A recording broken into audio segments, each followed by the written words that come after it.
Welcome back to another episode of Breathing Underwater's Musicast.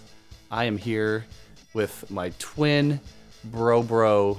Some call me David or Dave. If you hear a dulcet squealing in the background, that's our father practicing his French horn in the other room. But the family are in town for Thanksgiving, and Dave and I had been talking off record for a while about all sorts of things that come up because of YouTube videos and other stuff, but we really interested in some genre exploration and deeper understanding of the way that we understood genre at one point, and then getting more information and understanding further and deeper. And so Dave had some thoughts about that he wanted to document. So here we are, and we're going to talk about thrash metal and classic metal and kind of metal in general, and then we're going to kind of go back and go look at emo, right? Emo, post-hardcore, screamo, that type of stuff. Yeah. All the things, I'd say post-hardcore would be the big umbrella term, because everything that came post-hardcore makes most sense to me. So you've had a lot in your mind about these subjects. Where do you want to start? The thrash versus classic metal thing, which thrash now is classic metal, but, thrash versus the big metal artists that, like, a lot of the real, I call them true metalheads, compared to me, I don't know if Dan identifies this way, found myself more... I don't subscribe to labels. Yeah, one day I realized, or one point in my life I realized, like, I'm not a true metalhead. I'm more of like this hardcore punk, I don't know, I could say I'm a groove metalhead or alternative metalhead or all that stuff, but I've known some very dedicated metalheads who go to like Death Fest and like just stuff that's like metal, darkness, and serial killers and vampires and stuff, and Satan, and like stuff that's like makes you a metalhead, Mm-hmm. I realize I have more of a punk rock spirits transmitted through metal, which kind of is what we now call hardcore. Of course, hardcore used to mean hardcore punk, obviously. To go back for a quick second, though, just to like give some context, I would agree with you. Like, I think we were both identified as like metalheads, or headbangers was the term in the 90s for because we had like middle school longer hair, side shaved, and wallet chains and baggy clothes and band shirts. And I don't know about you, but the reason that I definitely thought of myself as more of like a metalhead for a long time was because our entry point into metal was Metallica. The moniker is kind of obvious. There was the whole spread from there. It was Metallica, Pantera, Megadeth, Korn. Sepultura. I'm talking about what we were originally introduced when to. We became metal, yeah. Yeah, and then new metal was like the next step, because that's what was like just... Really? I swear Korn came... I was thinking like which came first for Sir or me. I don't know. Was it Korn or Metallica? Because this was middle school. It was Metallica. It was like the heaviest stuff. Because we knew that Metallica existed. I remember our father was in the Army Field Band out of Fort Meade, Maryland, which is why we moved to the Baltimore area in middle school. I remember he took us over to one of his co-workers' houses one day for some reason, and they had like a big CD collection, and they had stuff that we probably had heard about but hadn't actually heard yet. So like I remember seeing like Guns N' Roses and Metallica and the Black Album, what stood out to me, on their shelf. And I think like we had just started getting introduced to this stuff because we were already exposed to Nirvana and Pearl Jam and Soundgarden and STP and stuff through osmosis from our peer group. I remember knowing that Metallica existed and some of their peripherals like Guns N' Roses, because like Terminator 2 had a Guns N' Roses song in it. Popular soundtracks. Yeah, but the point is I think we were introduced to like metal as a genre from that more like typical mainstream, almost like post thrash. Oh yeah. The Black Album was. I think the Black Album was the first like Metallica album that we had. It was probably the first, Enter Sandman and stuff was the first kind of big stuff that we heard. Yeah, stuff. Which and is we were middle schoolers, and we didn't have like an older sibling who was into like older stuff, so we were it was like right what was happening there, what was mainstream, like with grunge rock, of course. And we've talked about this before on here, so we don't need to get too into that. But just making the point that I think we were more like traditional metalheads because that's where we started. But very quickly we got like the Crow soundtrack, and we heard everything from Nine Inch Nails, and the City of Angels soundtrack had Deftones, and Korn you discovered pretty early in middle school. So we were exposed to that side of things. I think it's fair to say that our foundation was set in what we thought of as more traditional thrash metal. Yes. Because I say that also because the generation kind of like above us, I was just watching a video. This is like the nature of YouTube now. Is like you're watching somebody watch a video. Yeah, like you're meta. Oh my god. More removed from experience. Like there's so many things that I don't even know exist until somebody else reacts to it online. It was Finn McKenty, of course. The punk rock MBA guy has been our exposure to a lot of stuff because he's more prolific with his ability to discover things and discuss those things and get them out there than I don't know about you, but I have time for. So it's helpful to have like a resource like him. But he was watching a video and reacting to a lot of like metalcore-ish people and metalcore adjacent bands like from the mid to late 2000s and their influences, their gateway into heavy music, into metal, and like 90% of them were System of a Down and Korn and Slipknot and Limp Bizkit. The stuff that they would talk about, the era of those bands, they were referring to like early 2000s, and they would say like, oh, I was I was in high school, or I was in middle school in like 2003 or something like that. So like their exposure to that stuff was more mainstream for them, and it makes sense of like that's why that was their entry point. And our entry point was like anywhere from, I don't know, 8 to 10 years earlier-ish. Yeah. And so that new metal wasn't, like, we were definitely big into new metal, but we were there at the beginning of it almost. Yeah, all our metal bands were influenced or came out of the thrash world. Yeah. So there was like this this thrash thing, like proliferated all this stuff that, we just looked one level back of influence, and so it wasn't that far back in our generation. But so you were just kind of posing the incongruence of what you thought of as being a metalhead and then discovering that you really weren't. I think the reason that that's the case is because we were first exposed to that kind of stuff. We had a invested interest in exploring that stuff further. Like, I wonder if a lot of the people, like in those metalcore bands that we were talking about, they were like a generation ahead of us. They discovered System of a Down and Limp Bizkit, and then they went back and listened to like Megadeth. I don't know. I think the reason that we were checking out some of that stuff in the first place was because of Metallica and knowing about Guns N' Roses and knowing about some of like the big, and Slayer. But I agree with you. Like, I was definitely for a long time, and still sometimes, like, want to think of myself as like a metalhead. But we were just having that discussion earlier. We were talking about Killswitch and how I'm just really not into it, and you like it for certain other reasons. But the only hardcore mixed with singing that I actually like is Killswitch. Never went into many other bands like that. What I realized though when we were talking about that was I'm not into metal or heavy music because it's metal, because of the genre. I don't just seek it out just because it has heavy guitar. I seek it out because of the emotionality that it conveys. When it doesn't, even if it's like the heaviest, most brutal or technical or whatever, the most bestest thing of it, if it's not interesting to me, if it doesn't like express anything, that's why I'm just not really interested in things like death metal or black metal or a lot of the power metal like thing. Slam. They're more about image, and they're more about atmosphere, or they're more about kind of like sticking to a certain brand.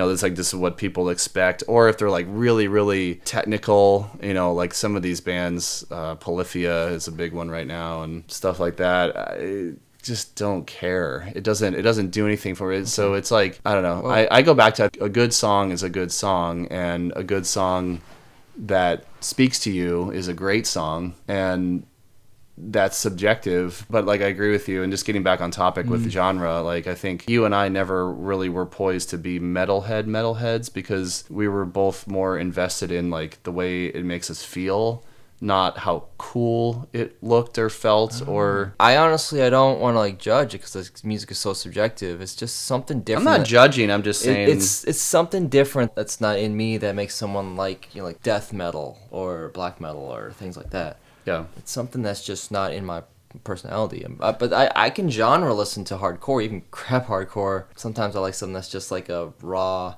FU, like a wall of FU. Yeah. And I get that from hardcore. I agree with you. Sometimes you just like, I just want this style of music. Definitely don't have any fondness for just throwaway genre music. If it's like... Yeah, same. You know what I'm saying? So anyway, so... For me, hardcore's the exception. Throwaway hardcore sometimes, especially if it's a good groove. I'm not like, this is great music if it's like a C-tier hardcore band, but it's like, oh, I can have it in the background and... I hear you, I think a lot of people would agree with you, but idiot. That's why like most new recommendations that I get from people, this is like really heavy, or this is really brutal, or this is really intense, or whatever it is. If it doesn't connect with me on any emotional level, if it's just... Kinetic, because I think metal is as kinetic as it is emotional. Like, which means Yeah. body moving as opposed to just I feel it in my heart kind of thing. Sure. I don't know, rhythm and vibrations aren't enough for me to like... Well, which in turn have affects an the emotional system. Yeah. I think we're just coming from a different place on Yeah. that. But anyway, like the original point, we got way off track. The original point was you were trying to figure out like why you didn't feel as much like akin to being like a metalhead, and then that leads into the genre discussion. Well, I'd like to thrash. talk about the thrash versus like classic metal, speed metal thing. Yeah. I don't know if you showed me, or there was a video by Finn McKenty about, it's like, change my mind, or about classic metal. Learning to love classic metal. Learning to like... But before that, there was something that came up I found online, which was like comparing speed metal to thrash. Another one was, I think it was some YouTuber on metal. It's like Ruthless Metal, I think the YouTuber was called. It was speed metal compared to thrash metal.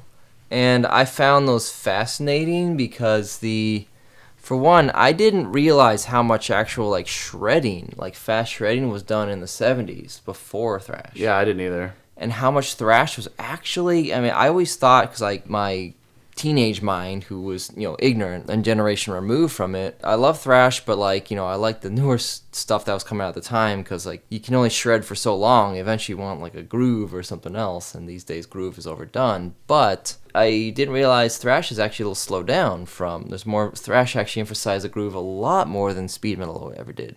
Which makes sense, though, in terms of when we were exposed to it, or how we were exposed to it, because, like you said, we didn't have an older sibling or some other exposure point. We had to discover this stuff through mainstream knowledge, like soundtracks and friends and things that... The wall at the CD store, and what looked more heavy and metal or dark. So it makes perfect sense to me that we would be exposed to thrash first, but think that it was a more extreme version of metal because it was edgy. And, parents didn't like it and everything, and it had that whole atmosphere around it, but it's definitely not the most extreme version of... But extreme metal all came from thrash. Even, I think Camel Corpse said they came out of the thrash scene. What I found in those videos was, it's an interesting generational, and it's weird, because thrash was before our generation. It was, like, winded down, and there was some thrash in the 90s, but it wasn't as popular. Well, just bands look are stuck to the thrash sound. But look at like the most popular thrash band ever wasn't a thrash band by the time we discovered them. They were more like a hard rock, hard metal,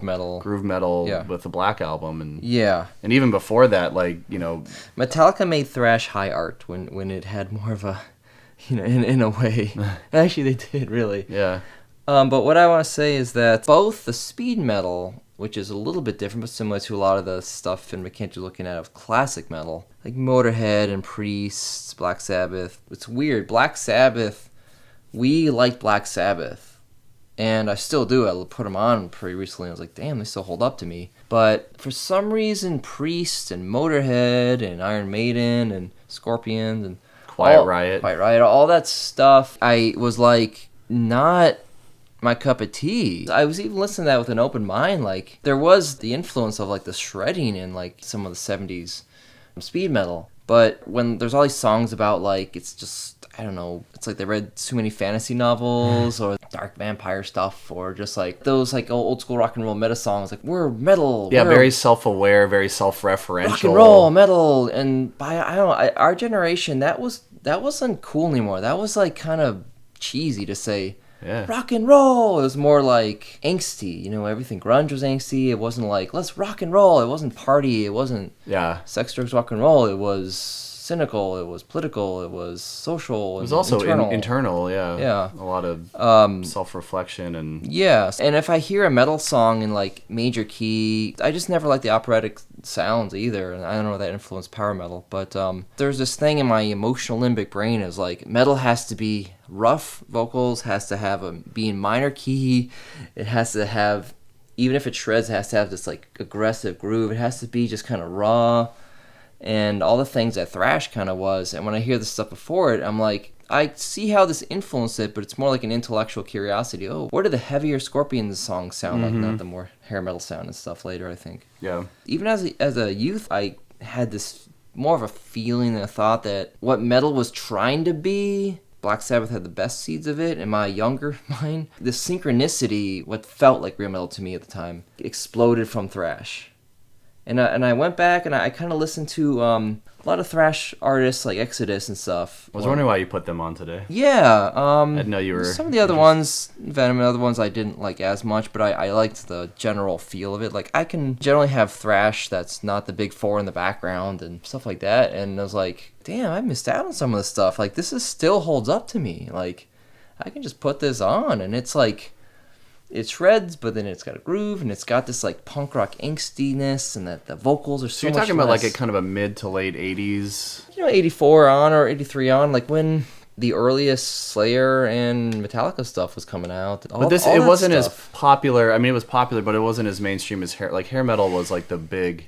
Well, hair metal came... mainstream... That was mid to later 80s. It was later. It was the heavy metal stuff that wasn't exactly the speed metal, because that was still more underground extreme metal. Yeah, that never got for the 70s. That was popular, that was the most extreme stuff. Yeah, it basically became pop. It became all the money influences, corporate influences. Like any genre that becomes popular, it lost its edge and became this. Well, that was another parody of itself. As an aside, like that was another interesting video that Finn did. Though was looking at hair metal. Yeah. Did you see that one? No, actually, I don't. Yeah, he was looking at. I don't know if it was trying to like or if it was just see that? He did a similar kind of thing where he looked at the origins of hair metal and looked at it as a authentic, organic genre that then like just like grunge and new metal and everything got picked up by the mainstream and kind of got twisted and altered into what we think of it now. But he said at the beginnings of it, like early Motley Crue and early Quiet Riot and early, it was metal, but like it was more in that Priest, Scorpion or whatever, like Motorhead. It was like that stuff. Yeah, it was much more self-aware and party and fun. Side of metal, where thrash was more of like the intense, darker shadow stuff. So like I thought he made an interesting. I don't like the music, but he made an interesting case for its validity and like.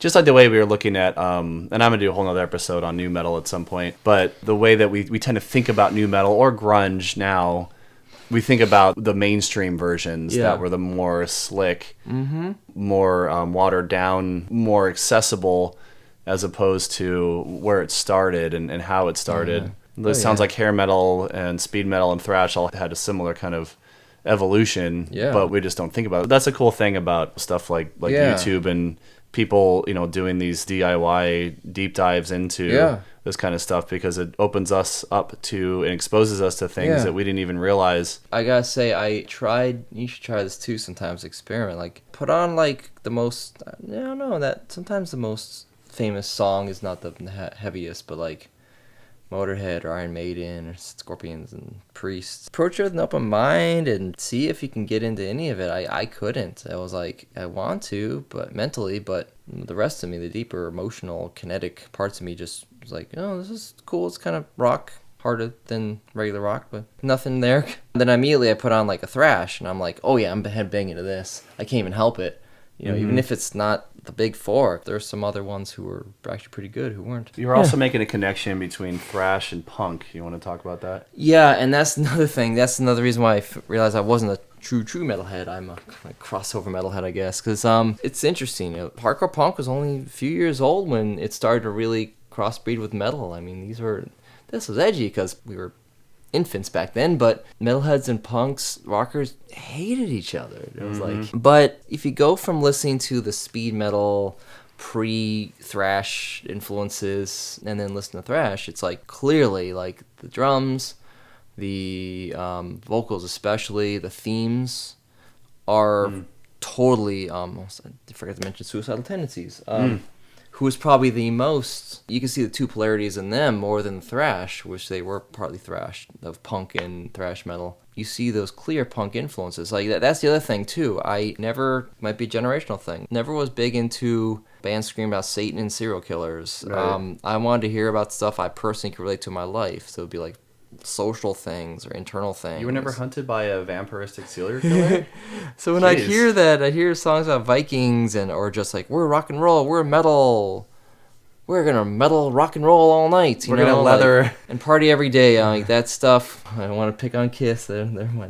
I want to pick on Kiss. Oh God. I love Detroit Rock City. That's a great movie. You see them, I'm like, man, they might sound like these speed metal bands, which I actually I did find that stuff pretty cool. I was like, this is cool. It doesn't hit me like thrash, but it's pretty cool. Then I see Kiss, I'm like, oh, they must sound like that, and I hear them and like, they are. How is this heavy metal? This is just kind of rock. It's rock. This is party rock. Yeah. I mean, it's like it's proto hair metal. It's never was a Kiss fan by any stretch. I can't even respect them. Love Detroit Rock City, though. Great movie. Punk had a way of, even when it became post-hardcore, or what's later was called emo, was turned introspection, and relationship. There's several Megadeth songs about relationship and cheating, because he was an addict and acting out back then. And Iron Maiden wasn't talking about like a relationship between him and his love and loss or what's going on in the world and stuff. It's Run to the Hills. With the Beast, yeah. Yeah, I mean, I respect them as a musicianship. I respect the influence, what they're about. I just listen to them, I'm like, I can't get into this. None of this strikes any chord in me. Well, that goes back to what I was saying earlier. I wanted to, that but was it doesn't. The point I was trying to make earlier. Yeah. Is that just because we were exposed to metal, at a middle school age, and that we've definitely gravitated towards heavy music, largely since. I don't think you and I were ever like not metalcore, but like core. Our core was metal just because of it being metal. It was a certain things that intangibles of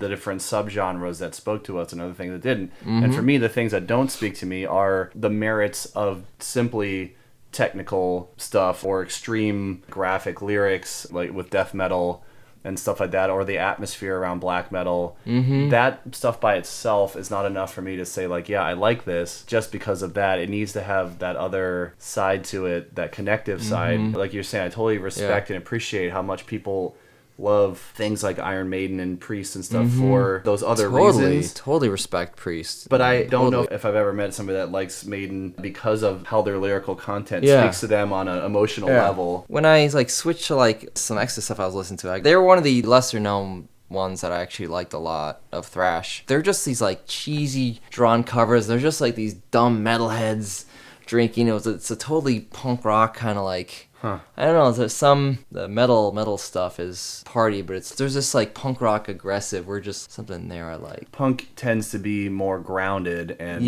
real, and it's not. I mean, there's a lot of posturing. But at the core, the you could say that for hardcore. You say that for any genre, of course. But you got to stick to your brand and your image. But I'm talking about hardcore punk. More minimalist. Yeah, but even like Sex Pistols and stuff. When you're talking about the government and you're talking about political issues, talking about socio-political issues and stuff that tended to go more, and then also internal.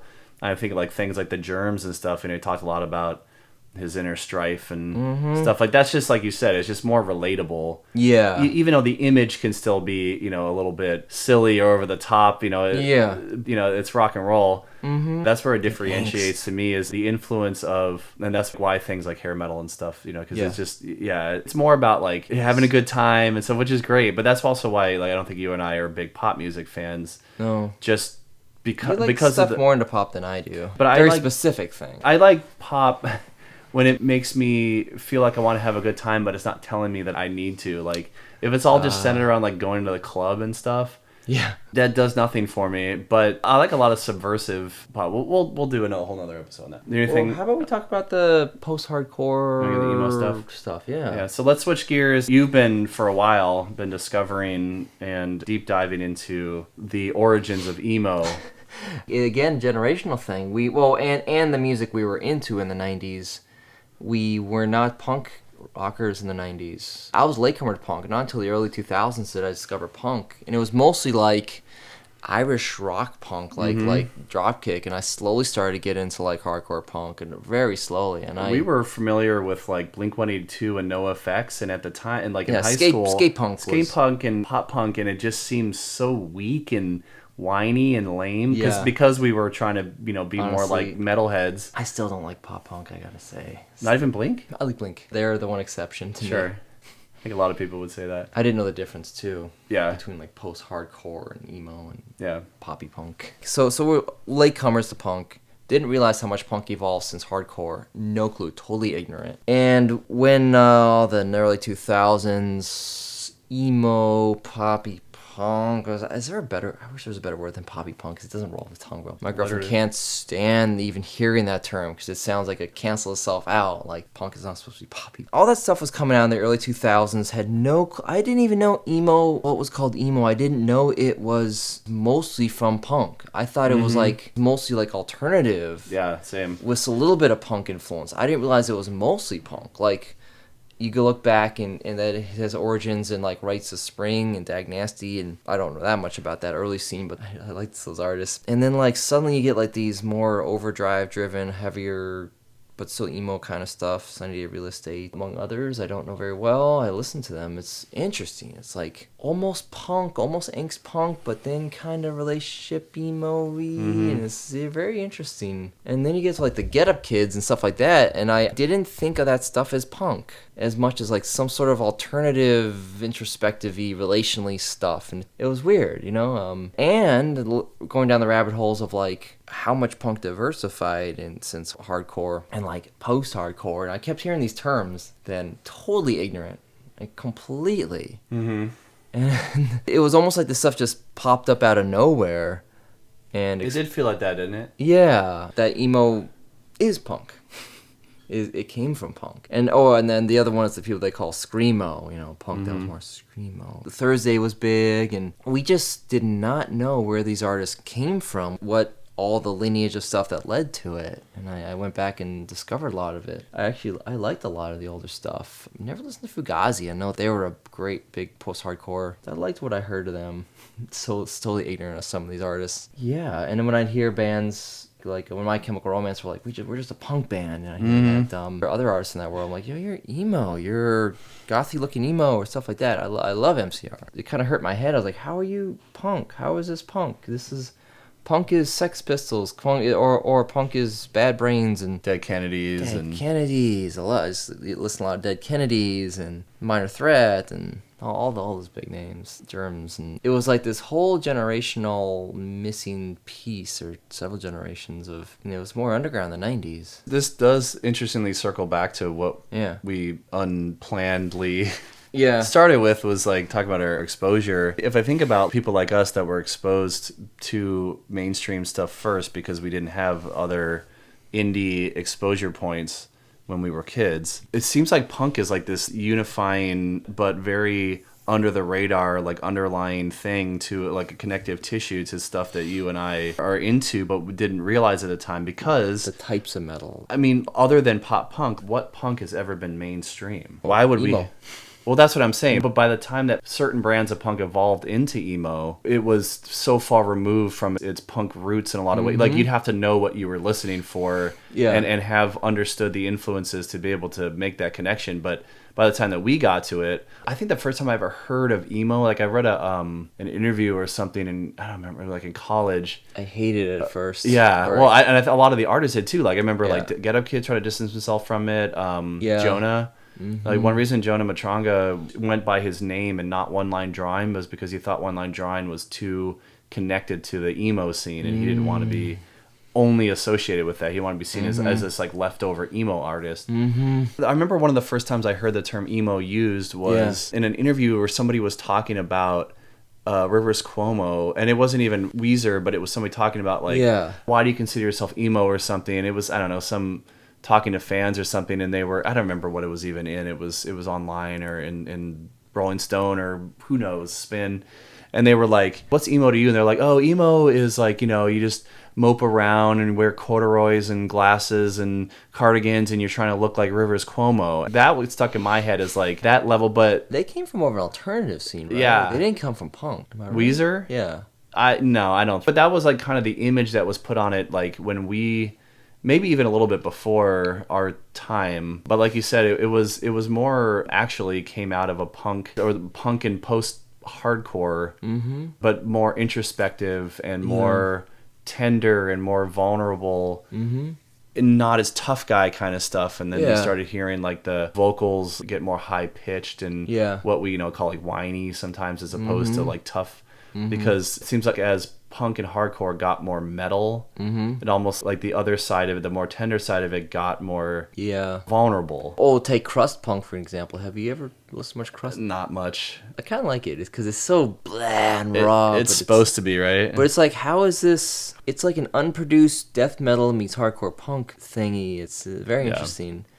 Yeah, it grew in such that direction. I think it makes sense that we weren't as aware of where emo came from because its origins were not mainstream. You know, punk only became like a mainstream kind of thing with, as far as I know, with like Blink-182, right? Has there ever punk? Yeah. Has there ever been a more mainstream? I mean, like you could say Rancid or No Effects, but they were never mainstream. Like they were never like TRL or like like top 40 not since stuff. Sex Pistols and Clash. You know, the original generation. Those are mainstream artists. Fair enough. I hear what you're saying. I wouldn't say Black Flag and all that was mainstream. No, they were known. They're legendary, but yeah, they weren't top in the charts. When I say mainstream, like I don't know if punk ever got to the same point as like thrash or nu metal, like we were talking about before, or grunge, where it was picked up. Yeah. I think the image was maybe more mainstream. I don't really know how popular Sex Pistols and the Clash were, like, in terms of charting and stuff. At least in England, pretty popular. Yeah. But the punk, the DIY, hardcore, like more underground kind of punk sensibilities that I think we're referring to is more of where the influence came from, not the mohawks and the studded belts you know, and the anarchy and stuff. That was much more image-based side of punk. But in terms of the sound and how it evolved into emo, I don't think it was ever popular until like MCR. No, it wasn't mainstream. Mainstream popular. And that's why when we think of emo now and the scene kids and the snake bites and the hair over your eyes and the eyeliner, like that level of emo was like metalcore went that way too. Yeah. Do you remember that? And crossed over. You remember that era was like, okay, you look at an image of a band as like, this is either emo or metalcore. I don't know which. Should be a crossover of both, you know? A lot of metalcore would have like the heavy breakdowns, but then like super almost pop punky verses and stuff. And that stuff. It is really interesting, like when things can get to a point of being saturated and prolific and mainstream accessible enough, and it's unpredictable. Something who would have thought? Because like I don't know if you were with me, but I saw MCR. I never heard them. I heard their name, and they were touring with Reggie and the Full Effect. Yeah, I was there. Were you at that one? I remember, Jerry came out with like a leather jacket. There wasn't even a light show. It was just they were the openers. They were very punky. They were just fast and loud and kind of messy and But like, who would have thought that band that we saw as like they were like the opener, right? Like they were like brand new, or at least on that level. Yeah. And that was at the Trocadero in Philly, which I've heard is not there anymore, which is sad. Oh no, it's not Machine Head there. But who would have thought that they would become like, when you think of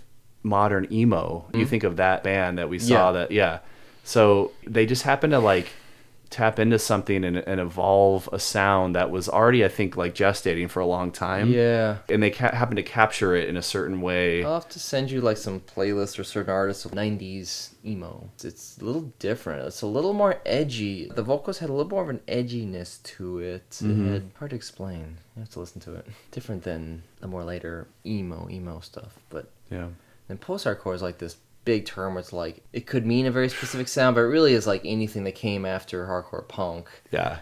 that went in a million directions. Just splintered and Oh, yeah. went off in a bunch of different things. But Yeah. well, Dave, it was good talking to you in person again for the first time in a long time. We are going to see each other again in a month over our like Christmas and birthday time. There'll be more to come. We got lots of other topics to talk about. For now, I think we're going to call it a day on this one. So thanks, Dave. We're going to go have some Thanksgiving leftovers. Oh, yeah. Okay, bye.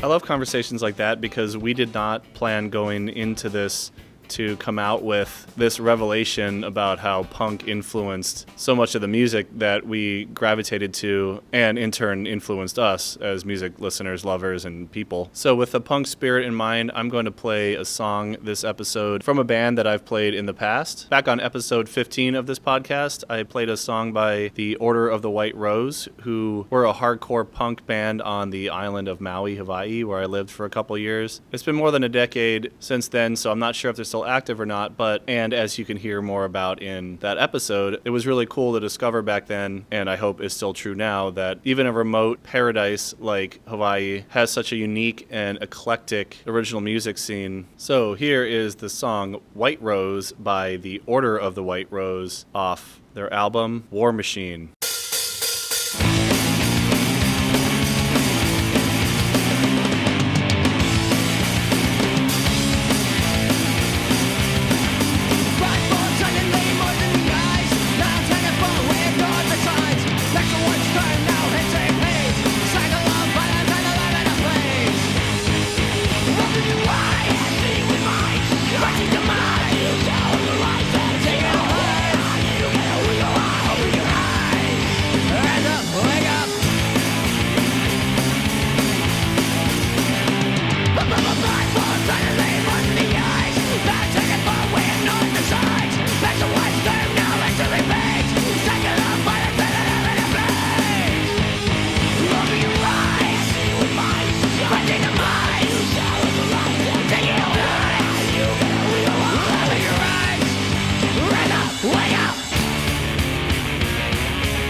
Be sure to visit breathingunderwater.us. Follow me on Instagram at breathingunderwater1 and on Twitter and TikTok at breathingdakine. That's at breathingdakine. And drop me a line at breathingunderwater1@gmail.com.